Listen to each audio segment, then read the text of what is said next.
The year 2019 has been a very interesting year, but it has also had some difficulties and challenges. In this study, we'll be looking at some of the challenges and also looking at the future plans and also what it takes to make a video for Even at the Doors.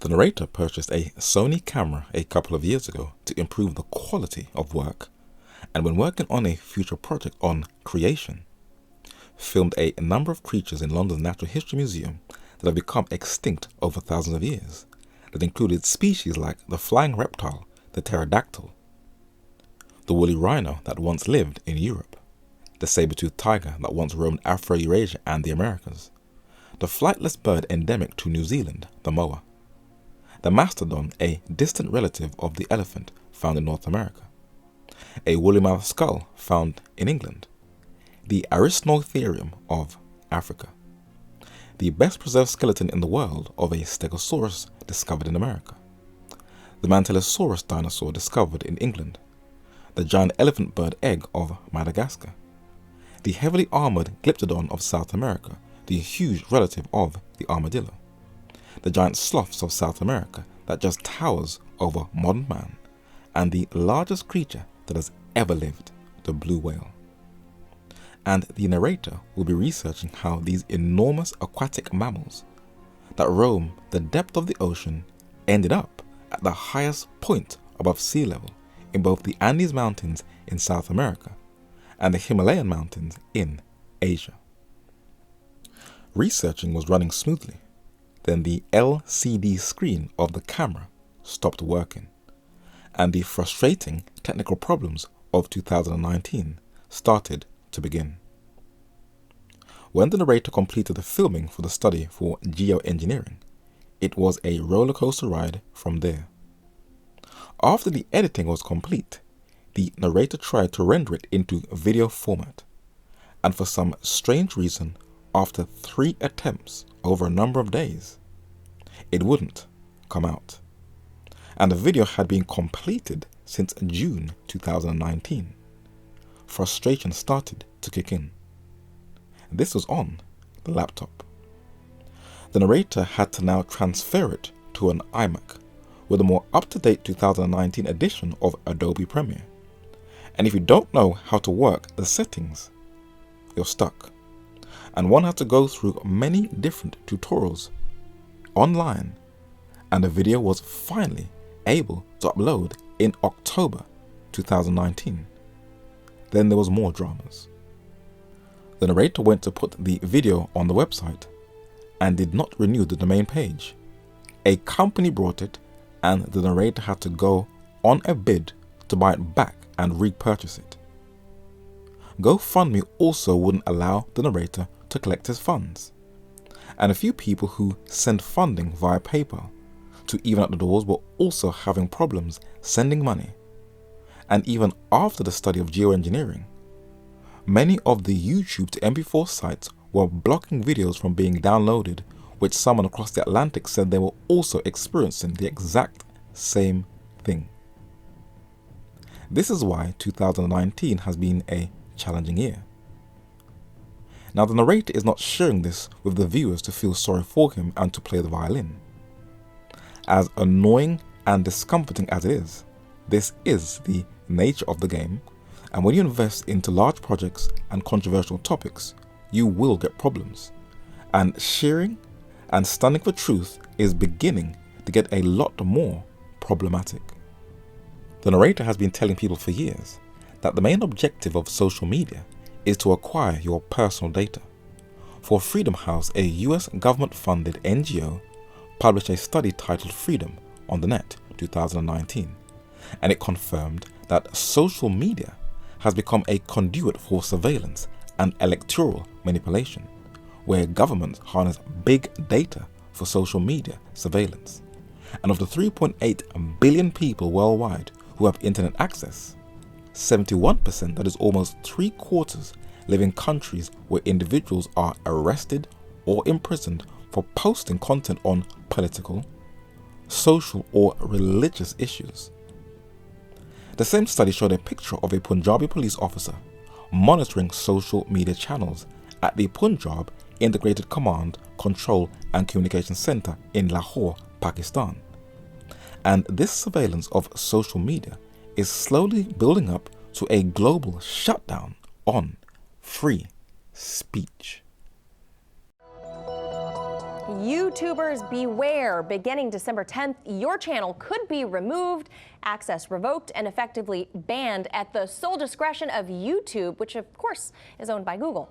A new terms of service was sent out by the video platform just a few days ago, and in it, there's a line that reads, YouTube may terminate your access or your Google account's access to all or part of the service if YouTube believes in its sole discretion that provision of the service to you is no longer commercially viable. You know, there are many ways we work and collaborate, with the U.S. government. We care about our national security as well. We wouldn't be able to do what we do as a company if we didn't enjoy the freedoms, that we get and cherish.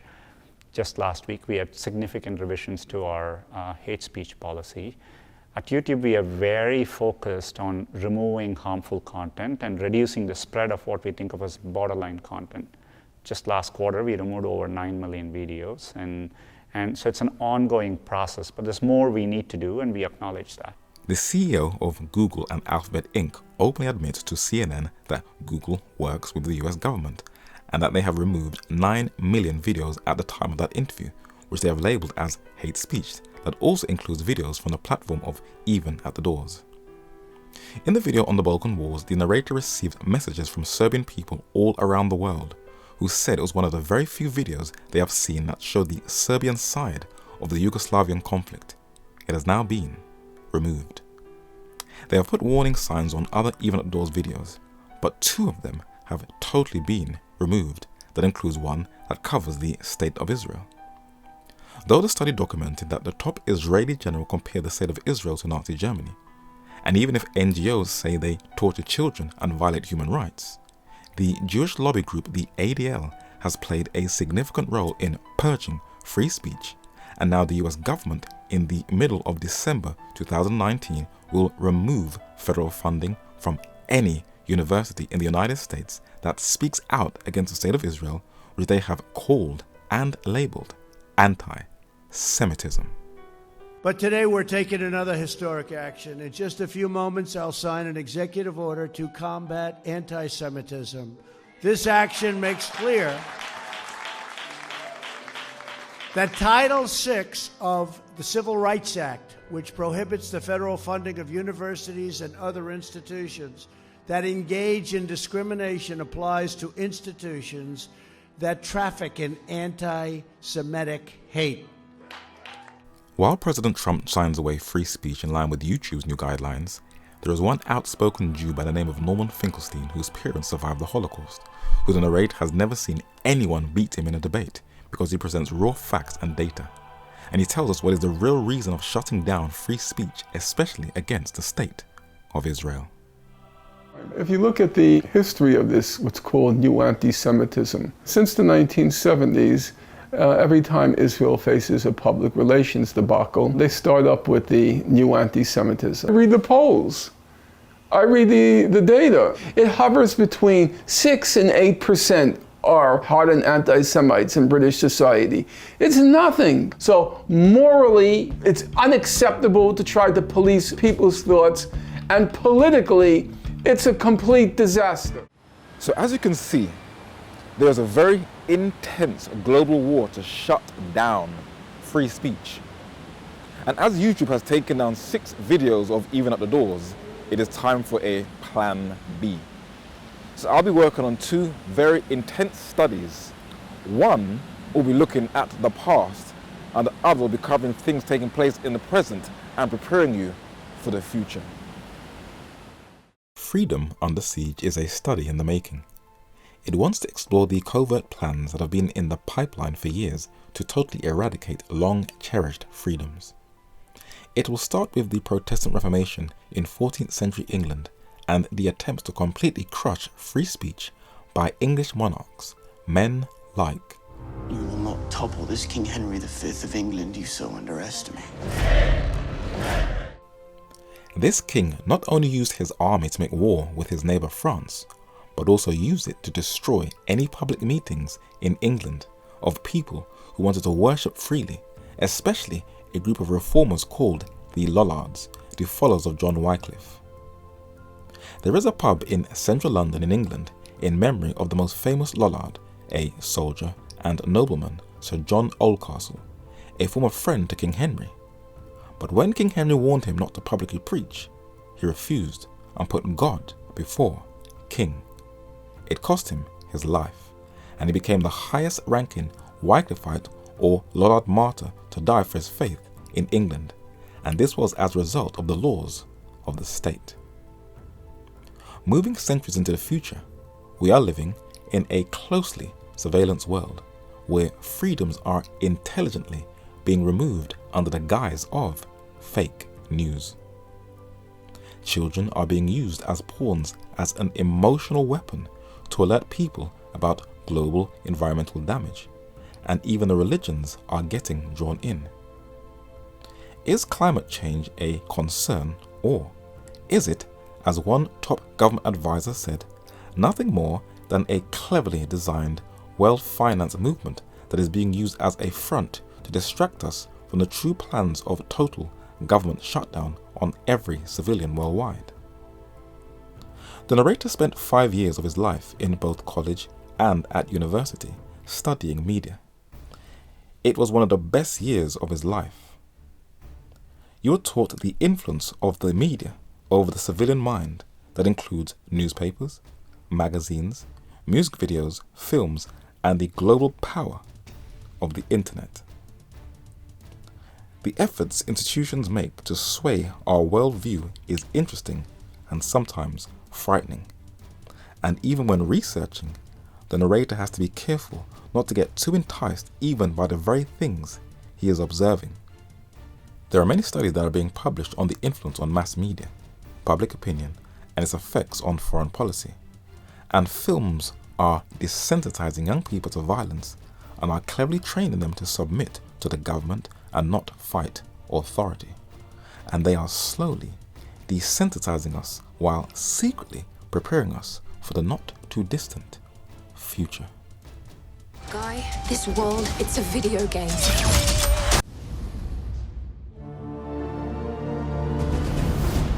The world's moved on, Commander Bond. You were 00? 2 years. The world is arming faster than we can respond. The world is arming faster, and even in a time when many states struggle to feed their civilian population, they seem to find money to buy arms, the biggest sales since the Cold War. But while these nations are morally crumbling, there is something that gives us the greatest insight into world affairs. In the closing stages of the 7th century BC, a Babylonian monarch had this weird dream that really freaked him out and deeply troubled him. It was an image in the form of a man that comprised of 4 different metals, and this image was eventually destroyed. Unbeknownst to him, it was a panoramic view of human history that chronicled 4 major world powers. As it was written in symbols, today we can break down the coded language of that dream and clearly understand the closing stages of that vision and what it means to us today. In the prophetic book of Daniel, chapter 2, verses 34 and 35, there are some key words that are highlighted in red: stone, chaff, wind, and mountain. 4 different things that took place at the closing stage of the prophecy. The stone symbolically represents Christ, as he confirms in Matthew, and seconded by Peter. The chaff symbolically represents the ungodly. The whirlwind represents destruction and desolation, and a mountain symbolically represents a kingdom. This is how you unlock prophetic language. The man who received this vision was a brilliant architect whose engineering skill still stands in Iraq today, even amongst the 21st century's destructive US-led imperial wars. His name was King Nebuchadnezzar II, the founder of the Neo-Babylonian Empire, and even though his eternal destiny is secured, at the time of the vision he was scared, but still very big-headed. In the British Museum in London, England, his name has been preserved on bricks, where a couple of years before the vision, he defeated the 26th dynasty pharaoh, Necho, to secure his place in history, as recorded and preserved in the book of the prophet Jeremiah. His Babylonian kingdom was symbolically described as a head of gold, like this gold helmet from Ur of the Chaldees in the British Museum. Also in the British Museum is the Babylonian deity Umdugud that has a head of a lion and wings of an eagle that was also used as a symbol of Babylon to represent the first of the 4 world empires. The Medo-Persian Empire in neighboring Iran succeeded Babylon, and the oldest petroglyphs in Iran and the oldest pottery in Iran has the indigenous animal imprinted as an insignia of that country, and there are also artifacts of the ibex in the Iranian section of the British Museum, where that second kingdom is symbolically described as the ram with 2 horns, years before it became a respected world power. Greece is known for its naturalistic art and its buildings with huge columns to support its framework. This kingdom succeeded and overthrew Medo-Persia and was the 3rd kingdom. The man who fit that prophetic calling has a coin in the British Museum. He is Alexander the Great. And the horn that is on his head is a very fitting description to how he has been described in the prophetic book of Daniel. The 4th and last kingdom is Rome. But there are many who think that China and Russia, with its pipeline deal, will rise up and become the world's dominant global players. And as the papacy is being rocked by sexual scandals, there are many who think that there is no way it can recover. But the 4th kingdom will get a big help from a much younger power. America is the greatest and most powerful country on earth. Is that understood? Who will use its economic and military strength to make the entire world give it complete homage. But how have people come to this conclusion? Who revealed this to them? It is one who has feet like brass, face as lightning and the sun, eyes as fire, adorned with a golden girdle, and has a distinct voice, the true author of both of the books of Daniel and the Revelation. Revelation was written on this small little island called Patmos. But how can you understand it? One man gives the best description. The Apocalypse is, in brief, J.A. Wiley said, a history of the church, written in grand symbolical characters from the ascension of Christ to his second and glorious coming. The key of the Apocalypse is to be sought in the Old Testament scriptures. This is the briefest and perhaps the best rule that can be laid down for the interpretation of this book. What does he mean by that? In Genesis, man lost the tree of life. In Revelation, he gets it back. In literal Megadon in the Middle East, God intervened in a battle. In the global battle of Armageddon, God will again intervene. The plagues that fell in Egypt will be repeated worldwide. The hail that was dropped on God's enemies will again be poured out worldwide. Ancient Babylon literally fell. Modern Babylon will spiritually fall. In ancient Babylon, a death decree was passed on those who didn't worship the image. In Revelation, there will also be a global death decree passed for those who do not worship the image.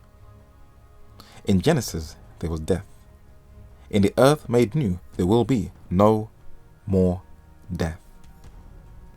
So amidst all this global madness, the book of Revelation not only forewarns you of what's to come on this earth, but prepares you for the restoration in the earth made new.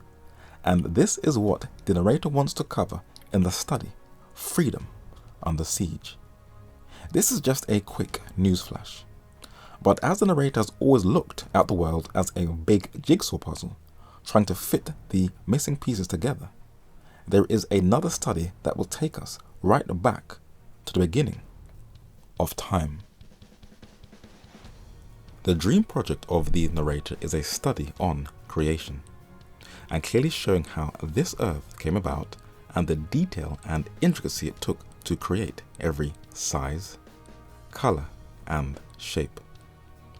Though it will cover the vegetable kingdom and the animal kingdom, the focus will mostly be on man, the crowning work of creation. Men and women come in all different hues with different hair texture and different hair color and different color eyes, showing the diversity of a very skilled designer. Wouldn't it be boring if we just all looked the same? Scientists are beginning to closely examine how intricately designed man is, and deep down inside, he marvels. He can see that when he is not either criticizing or killing each other, he is just scratching the surface on the detailed makeup of the human body. But how advanced were the earliest of men? When a small number of men and women migrated from Ararat in Asia Minor to repopulate the entire earth. On the continents of Afro-Eurasia, there are many different artifacts that are being discovered whose engineering genius clash with the official accepted academic view of early man. The River Nile in Africa is the longest river in the world and the primary water source of both Egypt and the Sudan. West of that river is the Great Giza Pyramid Complex. It is known as the biggest archaeological puzzle on the planet, for no one knows when it was built or how it was built.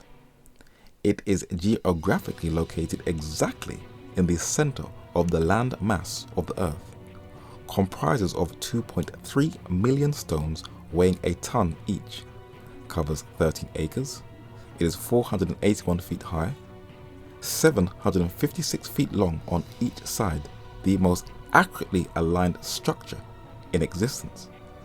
It is so advanced that the Great Pyramid of Giza, even with modern technology, its construction would be a challenge to both engineers, workers, and geologists, according to Forbes magazine. In Renaissance Italy, according to modern standards in measuring the whole of mankind, Leonardo da Vinci has been described as the greatest genius who has ever lived.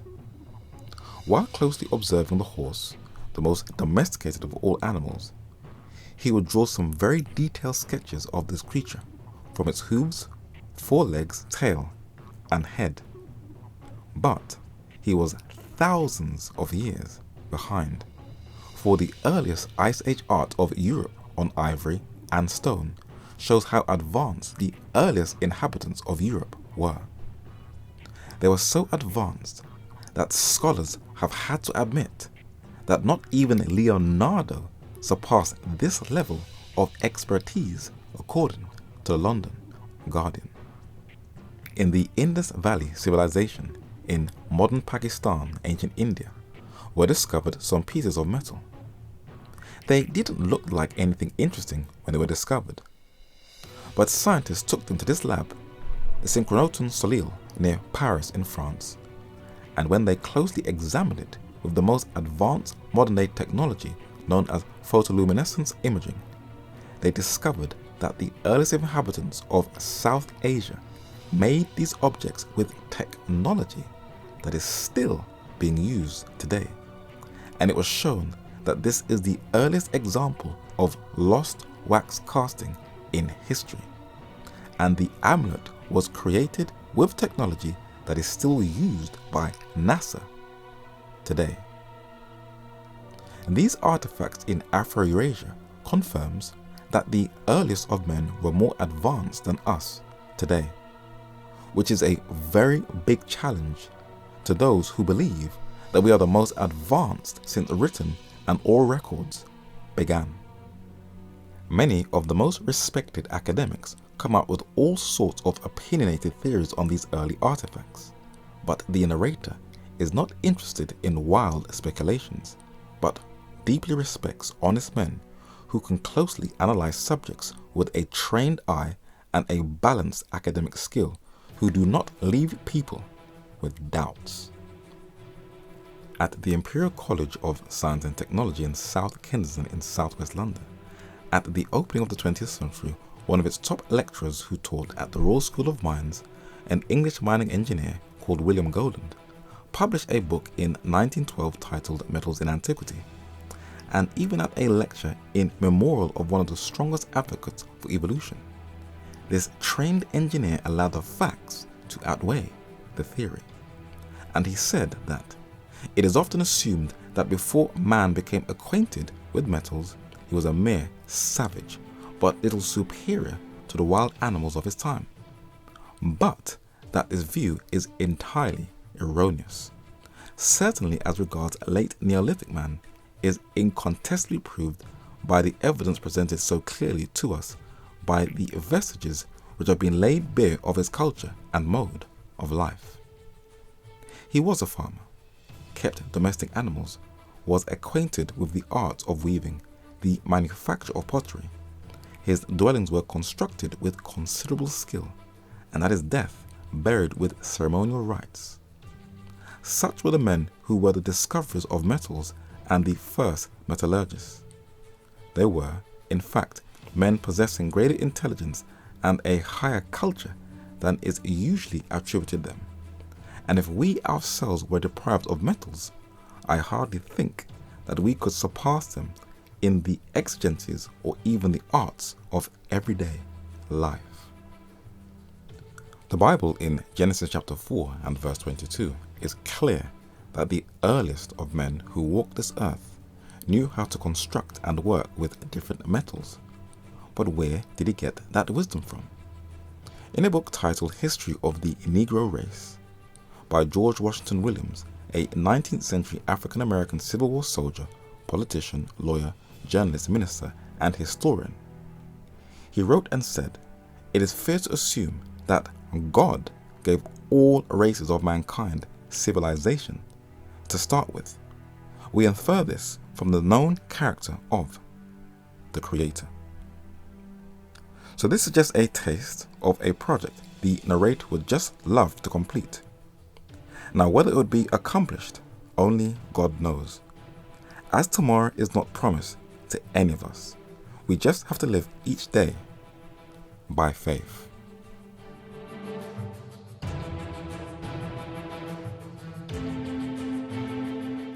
I'd really love to spend hours just working on the study on creation, but I'll be solely focusing on freedom under siege. That's of more importance. And when my website is back up and running, you can download it just for a small fee. For the women who are complaining that the videos are too long, they'll be breaking down into 4 parts. Now in this next study, I'm going to show you how I produce and make videos. And for those of you who English is not their first language, when I say the words "don't ramp with God," it means don't play around with God. And when I say someone is being blazed while getting a trim, it means they're being criticized while getting a haircut. To put together a video for Even at the Doors does take quite a lot of time, for the research is quite intense. There are always ideas racing through your head constantly, and when you start a topic, you are always wondering how you're going to get through the end of that vast maze, how you will get to the finish line, and sometimes it's difficult for the mind to get rest. As the narrator has a biblical worldview, he uses a divine mandate to assess every topic, and the Bible instructs that he use 2 or 3 witnesses as a balanced approach to measure any topic. One source isn't valid.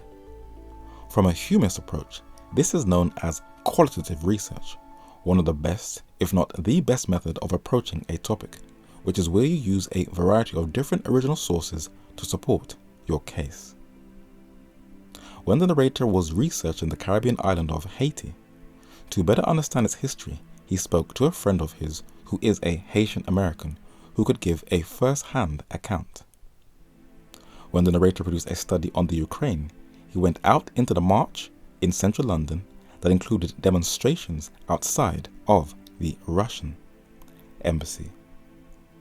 The narrator also stumbled across young people from Hong Kong protesting in Parliament Square in the summer of 2019 against laws to be imposed on them by China. In order to understand the background to that conflict, the narrator in recent years came across the works of a British journalist called Mark Curtis and purchased 3 of his books that gives probably one of the best background insights into British colonialism and its impact it still has on the modern world. A 19th century Protestant historian said, "To understand the present, we must know the past." This is a biblical principle, for it teaches that history has a very strange way of repeating itself. Man never seems to learn from the mistakes of the past. He does the same thing over and over again. And one of the reasons it is important to know the past, because an English statesman famously said, "History is written by the victors." So the narrator will spend time in different museums to study the cultures of different civilizations. The narrator has also built up his own personal library since a teenager. But research never ceases, so one still has to go into second-hand bookshops on Charing Cross Road, comic bookshops to see the world from an entertainment perspective, socialist bookshops to see the world from a communist perspective, New Age bookshops from an occult perspective, Catholic bookshops from a papal perspective, and Protestant bookshops for both a religious and a historical perspective. A Protestant writer was researching the reign of the English Tudor monarch Elizabeth I and saw that Catholics were rewriting history so that the world would view them as martyrs. So he wrote a book titled Jesuit Plots, and he said, "Never trust a historian that does not quote from official, authentic state records." So since the late 1990s, the narrator is a member of the British Library that has the second largest book collection on earth, and the National Archives in Kew, southwest London, that holds the official state documents of the UK. The narrator also looks through the many different channels for interesting documentaries to get a different angle on a topic the narrator is researching. One has to daily look through newspapers, not only in the shops but also online, to see what is going on in the world from different perspectives. And he also looks at the different news channels to look at the world through a mainstream Western colonial lens, and other news channels that approaches a pressing global story from a completely different angle. The narrator likes people to stop and think, and one thing he will never do in his research is hack into anyone's personal private files to acquire data. It is unethical and disgusting. If a journalist wants to produce a story and humiliate another person, that is up to them, not the narrator's style. The Bible teaches that you should never attack a man when he is low, vulnerable, and down, for God would not be happy with it. You never rejoice when someone falls. Why? In case you end up falling yourself. You have to always be mindful of that. If God is merciful unto us, where his mercies are renewed every morning, we have to also be merciful to others. Before the narrator uploads a video, there are a number of things you have to consider. You have to know how to study and counter arguments. The church institution will avoid social issues and will not train you for the everyday realities of the real world. And you have to be able to confront fierce opposition and carefully study what has happened to people before who have spoken out. Pat Tillman was once one of the most famous American football players. He abruptly left the game after 9/11 and joined the military. While on duty in Iraq, he became disillusioned at what he saw. This was the highest profile individual in the whole of the US military. After his duty in Afghanistan, he planned to return to the USA and meet with Noam Chomsky and expose the US-led wars as documented in the London Guardian. But before he could leave, he was killed. That is the price you pay when you want to do an expose. Whether you agree or disagree with WikiLeaks' founder Julian Assange and his expose of the US's secret classified government data, they are going to make an example of him as a warning to others not to speak out about the atrocities the Western governments commit around the world. But these things, honestly speaking, do not bother the narrator. If there is one thing you cannot worry about when on the battlefield for the Lord, is death. That should be the least of your worries. You should also never let the attention get to your head, for you can easily lose focus of your mission and God warns that the people who are praising you the loudest in the church will be secretly scheming to topple you. You have to be a tough militiaman for the kingdom of heaven, and you not only have to study secular history, but daily drink from the fountain of the Holy Scriptures to renew your strength, for the number one attack will be against the Bible, not only outside the church, but inside the church also. When did this assault begin? These manuscripts discovered in Nag Hammadi, Upper Egypt in 1945, and the gems on the top left and right hand side belong to a sect called the Gnostics, from the Greek word gnosis, which means knowledge, who have been traced back to the 1st and 2nd centuries AD. As this book documents on page 31, they try to mythologize the Bible, saying that it is nothing more than an allegory. They believe that every religion was one secret doctrine, and they rejected sin, miracles, devils, and taught that man couldn't overcome sin until that humans can achieve salvation through their own strength without any outside divine assistance. In a nutshell, look to man and not to God. This ideological system was to reach its full potential and zenith with the rise of the papacy, a system that exalts mortal man above God. The 16th century English statesman Sir Thomas More, whose statue lies in Chelsea in southwest London, would torture people in his own house who put the Bible in higher esteem above the Catholic Church. But he had a nemesis, and in Whitehall Gardens in the Victoria Embankment is a statue of an English martyr, William Tyndale, overlooking the very river that smuggled in his Bibles from off the continent, the River Thames.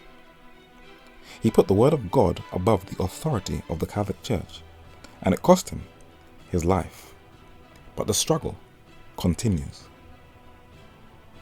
Italian Jesuit and Cardinal Robert Bellarmine taught that the Bible contradicts itself, but the 16th century English author, theologian, and Cambridge professor and Doctor of Divinity William Whitaker responded to his argument and said the Bible only contradicts itself to those who clearly don't understand it and read it properly. French professor of medicine Jean Astroc, a Protestant convert to Catholicism, is credited as being the father of textual criticism.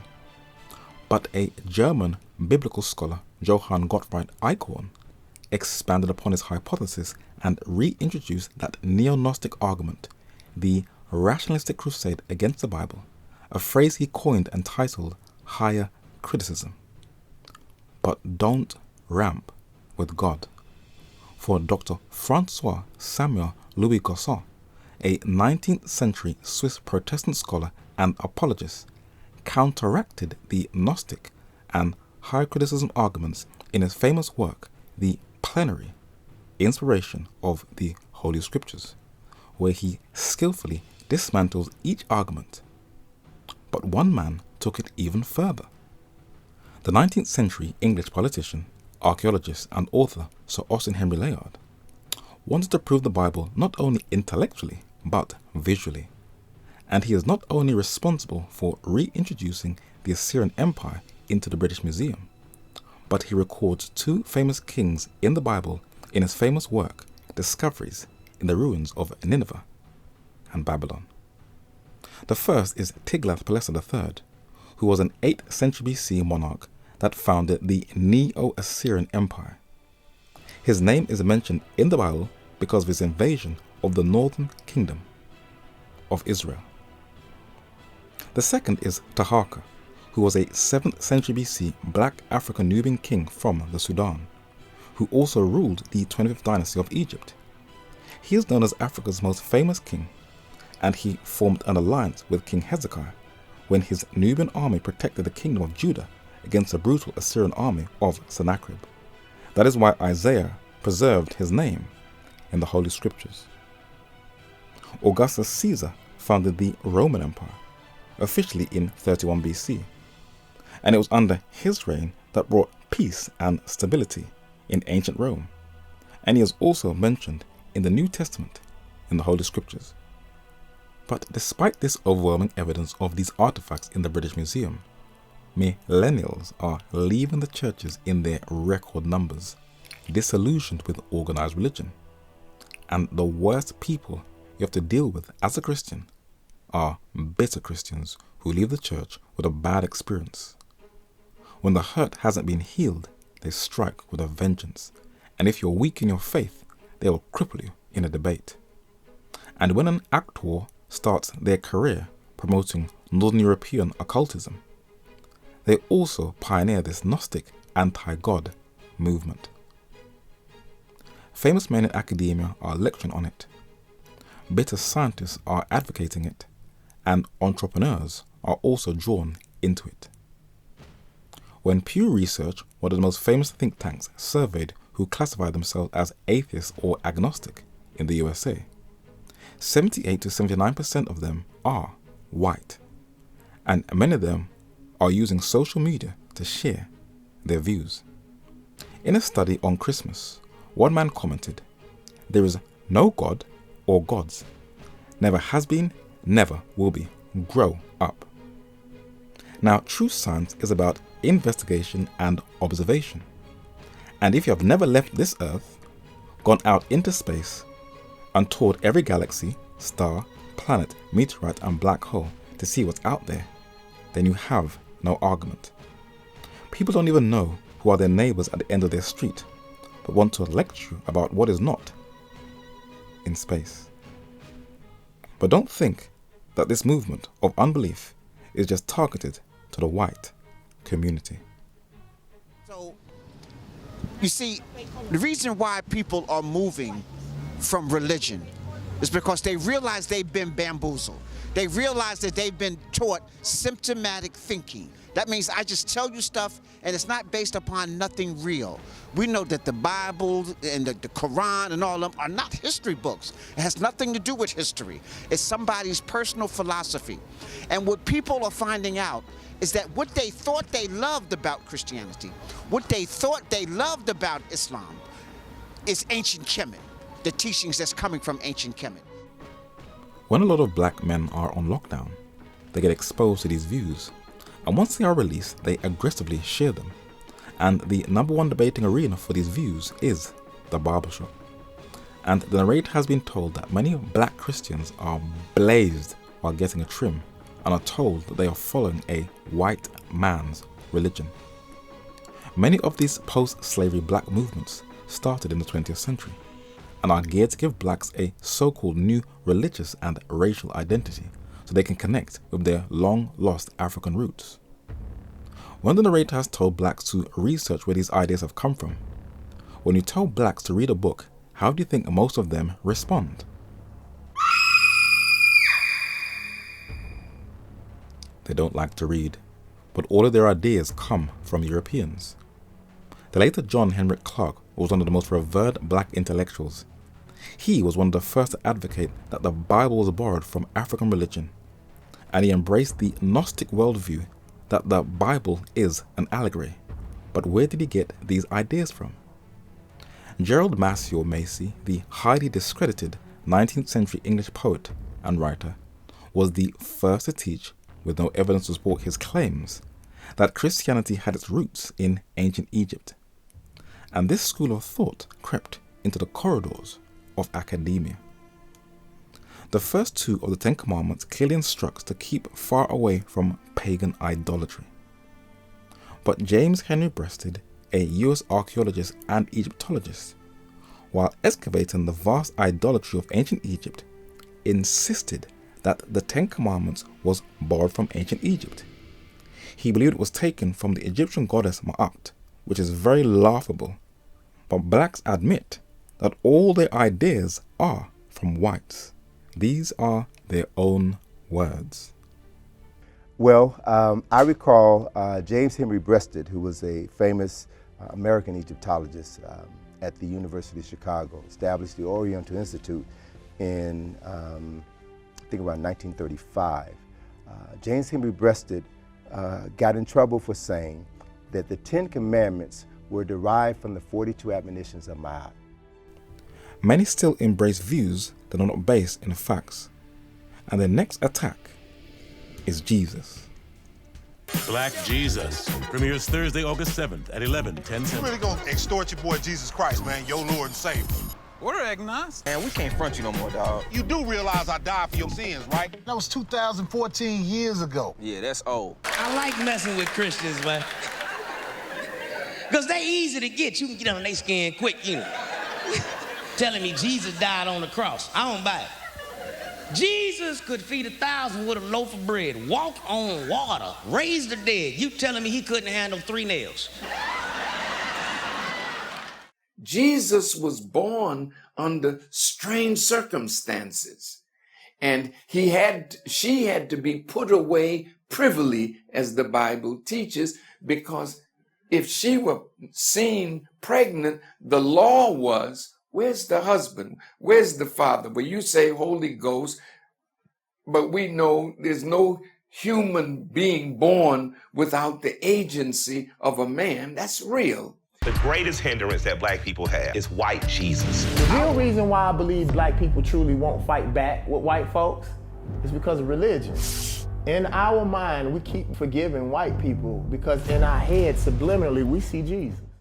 Many blacks have now rejected the ticket into eternity and are now delving into witchcraft with the belief that they are now reconnecting with their ancestors, and they think that they are now woke. Sadly, they are about as woke as a colony of mammals going into deep hibernation during the winter. For whites are also rejecting the ticket into eternity and are also embracing witchcraft. And Asians are also doing the exact same thing. It is a global pagan revival. And anytime there is a new interest in spiritualism, paganism, or the occult, there's always this one power that embraces the modern trends of the times and then suddenly leads out in this rebellion, preparing the world for the final showdown on earth. None of these individuals are aware that they are following the philosophy of the son of the morning, the father of lies. And what took place in the beginning of time will repeat itself at the end of time. God gave our first parents clear instruction that if they obey, they shall live forever. But if they disobey, ye shall surely die, God said. This warning was challenged, and one word changed the course of human history. Ye shall not surely die, the serpent said. And to this very day, man believes that lie. Once we escape this tomb, which some people call death, which doesn't exist as it relates to how they define it, but let's just use that term. Death is a fiction. It doesn't exist. As you can see, men will believe a lie far quicker than a truth. And what many within the Black conscious movement think is a teaching distinctly unique to their community. It is nothing more than a pagan teaching that can be traced right back to Eden, that you can find in all cultures around the world, especially the belief that mortal man is a god. The second error taught to our first parents. You are the deity. You are the God you've been looking for. You are the God. We are the gods now.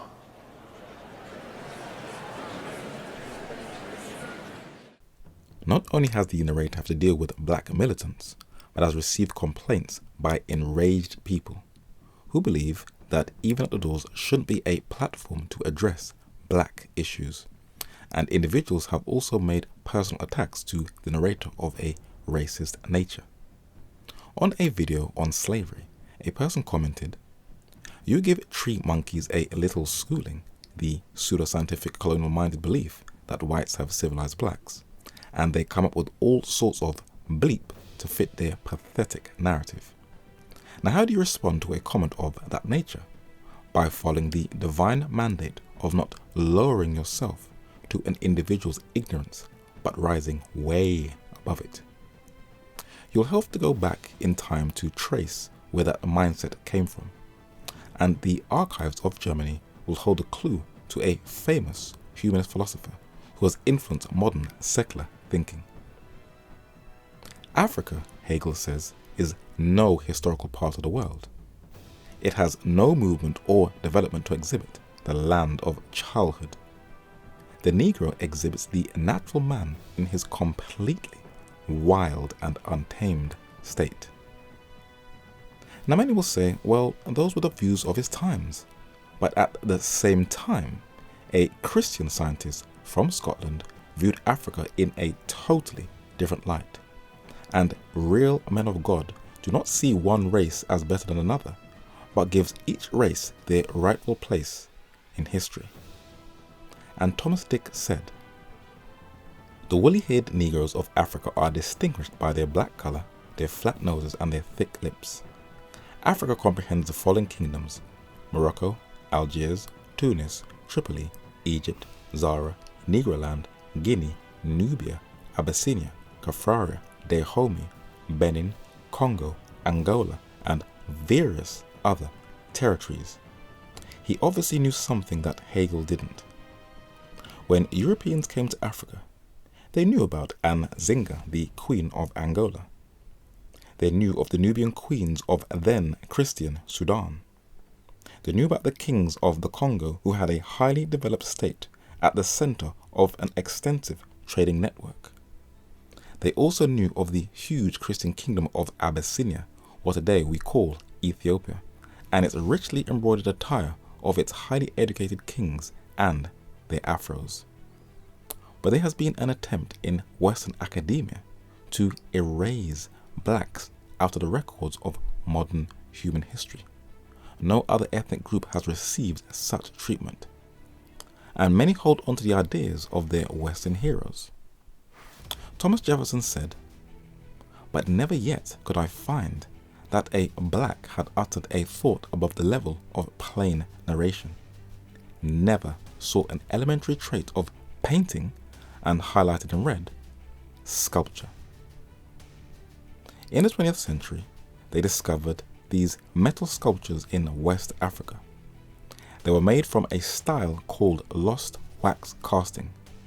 But what shocked people was the skill that went into this naturalistic art, and the British newspaper The Independent in 2010 gave a review of this medieval art and said, "Sculptures discovered in Nigeria and neighboring Benin, created by African hands, indigenous people, is now accepted by the curatorial community that the advanced artistic techniques used to create and highlighted in red, the sculpture, were more advanced than those of Renaissance Italy and comparable to those of the artist Donatello." Scholars are now producing journals, slowly admitting how civilized Africa has always been, from the largest stone structure ever built, the Walls of Benin, other unknown kingdoms in Nigeria, a lost civilization in the Sahara Desert, the richest human being in all history in Mali, West Africa, Mansa Musa, and the oldest illustrated Bible in the world in Ethiopia, formerly Abyssinia. When scholars closely examined this priceless gem, London's Telegraph newspaper said, "The Garimo or Garama Gospels were written on goat skin in the early Ethiopian language of Ge'ez and are thought to be the earliest example of book binding attached to the original pages."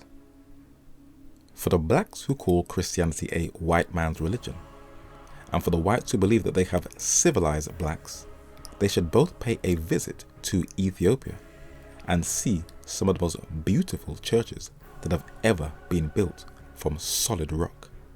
And thinking of churches, where do you think the narrator receives his most fierce criticism from? There are Christians of different denominations who watch the studies and earnestly look for some theological or historical error, and when they can't find fault, they use an unbiblical strategy called ad hominem. Texas State University gives probably one of the best descriptions of this cunning, intelligent attack method. It says that instead of addressing someone's argument or position, you irrelevantly attack the person or some aspect of the person who is making the argument. The fallacious attack can also be direct to membership in a group or institution. The narrator also receives covert attacks from people inside the church institution he is a member of, And like all the other Christians, they provide no scriptures, but like to pressure an individual to be like them and not like Christ. There are many individuals in the corporate, academic, and in the religious world who cave into this pressure and put the tribe before the truth. This psychological method has been titled in 1976 as groupthink. It is when a group allows no independent thought of any individual within that community. Though it exists in the corporate world, it is far worse in organized religions, especially inside the churches, and they use two unbiblical methods to keep their members from straying from the flock: deep apocalyptic fear and emotional guilt. And many are going through counseling and weekly therapy, recovering from the deep psychological trauma of groupthink and its strict, ungodly Gestapo-like methods. You see, a church is meant to provide help, support, guidance, and relief. And Jesus said you should never run a church as a religious dictatorship, for heads of autocratic governments exercise dominion and authority upon their subjects. And Jesus makes it clear what he thinks about groupthink. He said, "It shall not be so among you." The reason the narrator does not cave into groupthink, because Jesus said you cannot put any institution or any individual before him, because under intense pressure, the same institution, as well as family and friends, will eventually sell you out and hand you over to the authorities to be killed. The narrator knows there is only one true tribunal in this universe he has to give an account to for the things he has done on this earth. As this study comes to a close, as the narrator was born, raised, and lives in London, England, to complete a video, one has to find new locations to film in, and you are led to Hyde Park Corner, Trafalgar Square, St. Paul's, Marble Arch, Vauxhall, and Westminster, just to name a few. And when you are filming, you have to make sure that people do not walk into a shot. You then have to get your hundreds of video footage and label them. Once that is completed, you have to write your script for each study. When that's completed, you have to do a voiceover, and sometimes 1 minute can take 1 hour. You then have to edit, and most of it is really drop and drag. Then you have to get your different music genres and sort out your sound levels so that the music does not drown out the sound of the narrator's voice.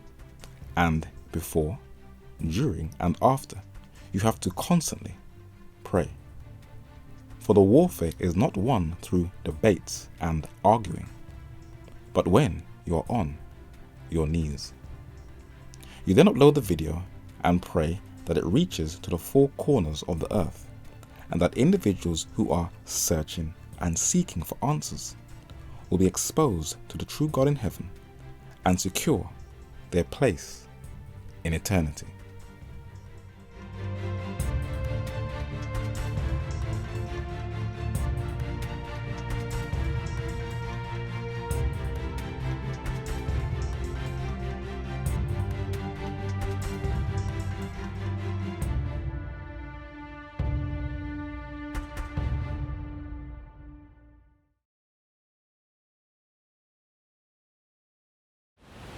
So this was just a quick emergency study, just in case YouTube and its digital AIs decide to play the Inquisitor General and shut down the channel of Even at the Doors.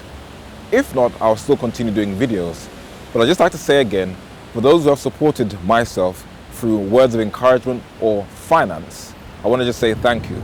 For those who have been very, very critical, I'd like to say thank you as well, because the more criticism is the more deep my research gets. In the meantime, as I always encourage you, please research everything that is presented in all the videos of Even at the Doors.